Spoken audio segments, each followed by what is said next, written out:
ಎದೆ ಮಾರು ಹೋಗದೊಡೆ ಕಣ್ಸೊಬಗ ನುಂಡರೆ ಹೃದಯ ಮುಯಿ ಕೇಳದೊಡೆ ನಲವ ಸೂಸಿದರೆ ಕದಡದಿರ್ದೊಡೆ ಮನವ ತನು ಸೊಗವ ಸವಿದೊಡೆ ಮುದತಾನೆ ತಪ್ಪಲ್ಲ ಮಂಕುತಿಮ್ಮ.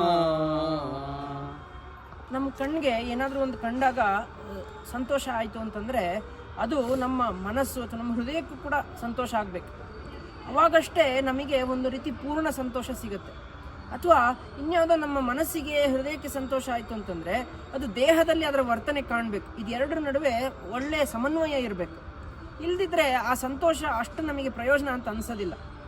ಹಾಗಾಗಿ ನಮಗೆ ಯಾವಾಗಲೇ ಸಂತೋಷ ಆಗದಿದ್ದರೂ ಕೂಡ ಇದೆರಡಕ್ಕೂ ಸಂತೋಷ ಆಗೋ ರೀತಿ ವಿಷಯಗಳನ್ನು ನಾವು ಆಯ್ಕೆ ಮಾಡ್ಕೊಳ್ಬೇಕು. ಅವಾಗಷ್ಟೇ ನಮಗೆ ಒಂಥರ ಏನೋ ಒಂದು ಪಡ್ಕೊಂಡಿದ್ದೀವಿ ಅನ್ನೋ ಒಂದು ಭಾವನೆ ಇರುತ್ತೆ.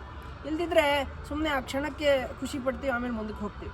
ಹಾಗಾಗಿ ಇದೆರಡರ ನಡುವೆ ಸಮನ್ವಯವನ್ನು ಕಾಪಾಡಿಕೊಳ್ಳುವಂತಹ ಸಂತೋಷವನ್ನೇ ನಾವು ಆಯ್ಕೆ ಮಾಡ್ಕೊಂಡು ಪಡ್ಕೊಳ್ಳೋಣ. ನಮಸ್ಕಾರಗಳು.